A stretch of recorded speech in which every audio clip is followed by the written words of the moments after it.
Right. సత్యం గారు, ఇప్పుడు ఈ టారిఫ్స్ వల్ల యుఎస్ కన్జ్యూమర్స్ కావచ్చు, వర్కర్స్ కావచ్చు, నిజంగా నష్టం అంటారా, లాభం అంటారా? ప్రైసెస్ పెరిగాయా? అలాగే సప్లై చైన్ అనేది డిస్టర్బ్ అయ్యాయి అక్కడ?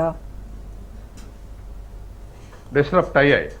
ఎందుకంటే దరిదాపు మరి ఇప్పుడు వాస్తవానికి ఇప్పుడు గతంలో రొయ్యల ఎగుమతిలో భారతదేశం నుంచి ఎగుమతి చేసేటువంటి రొయ్యలంత క్వాలిటీ మిగతా దేశాల నుంచి వచ్చేటువంటి రొయ్యల క్వాలిటీ లేదు. కాబట్టి ఎక్కువ ధరలకు మన రొయ్యలు కొంటున్నారు. దాంతో వాళ్ళ యుఎస్ కన్జ్యూమర్స్ మీద భారం పడుతుంది. అట్లాగే నిన్న నేషనల్ రైస్ ఇండస్ట్రీ ఇచ్చిన స్టేట్మెంట్ ప్రకారం మన బాస్మతి బియ్యం మీద వాళ్ళు పండించే బాస్మతి బియ్యం పనికి రావట. కాబట్టి ఇప్పుడు ట్రంప్ ఈ టారిఫ్లు పెంచుతున్నప్పటికీ కూడా మన బాస్మతి బియ్యానికి డిమాండ్ తగ్గదు.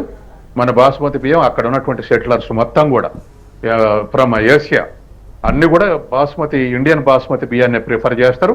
కాబట్టి ఎక్కువ ధర పెట్టి అయినా కొంటారని చెప్పేసి మన వాళ్ళు స్టేట్మెంట్ ఇచ్చారు. ఈ రెండింటిని చూసినాక మనకి ఏమో కన్క్లూజన్కి రావచ్చు అంటే, మనం ఎక్స్పోర్ట్ చేసేటువంటి వాటిలో క్వాలిటీ ఉంటే ఎక్కువ ధరలు పెట్టుకుంటుంటే వాళ్ళ మీద భారం పడుతుంది. తర్వాత అక్కడ ఉన్నటువంటి వర్కర్స్, అది స్కిల్డ్ కానీ అన్స్కిల్డ్ కానీ, వర్కర్స్లో దరిదాపు 100లో 26% మన వాళ్ళు, 24% స్కిల్డ్ వర్కర్స్, 26% అన్స్కిల్డ్ వర్కర్స్ వాళ్ళ అమెరికాలో పనిచేస్తున్నారు.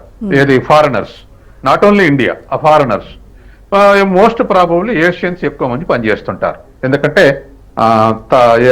వేతనాలు ఎక్కువ వస్తాయనేటువంటి ఆశతోటే వీళ్ళందరూ పోతారు డెవలపింగ్ కంట్రీస్ నుంచి. వీళ్ళ మీద ఇప్పుడు మార్కెట్లో కొనుగోలు చేయటం వీళ్ళ మీద భారం పడుతుంది. వీటిని చూసి, టారిఫ్లను చూసి ట్రంప్ వేతనాలు పెంచడు కదా, కంపెనీలు కూడా వేతనాలు పెంచవు కదా, వేజ్ స్ట్రక్చర్ మీద ఏమి ఇంక్రీజ్ లేదు.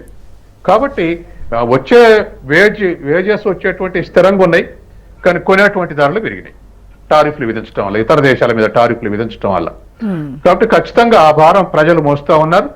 అనేక చోట్ల గతంలో ట్రంప్ వ్యతిరేకంగా ప్రదర్శనలు కూడా జరిగినాయి. ఇప్పుడు డెమోక్రట్స్ యొక్క వరి ఏమిటంటే, విలువైనటువంటి పార్ట్నర్ పోగొట్టుకుంటున్నాం. మనం స్ట్రాటజిక్ గా ఉన్నటువంటి పార్ట్నర్ని, చైనాని కాదన్నప్పుడు ఇండియాని పోగొట్టుకుంటున్నాం, అది కరెక్ట్ కాదనేది మొదటి నుంచి డెమోక్రట్స్ యొక్క చర్చ. కాబట్టి వాళ్ళ నిన్న పార్లమెంట్ లో కూడా అటువంటి చర్చ జరిగింది. కానీ కస్టమర్స్ మీదనేమో ఎక్కువ రేట్లు వచ్చి భారం పడుతుంది. తర్వాత కార్మికుల మీదనేమో వేజ్ స్ట్రక్చర్ రిజిడ్ గుండి భారం పడుతుంది. రెండు విధాల భారం పడుతుంది.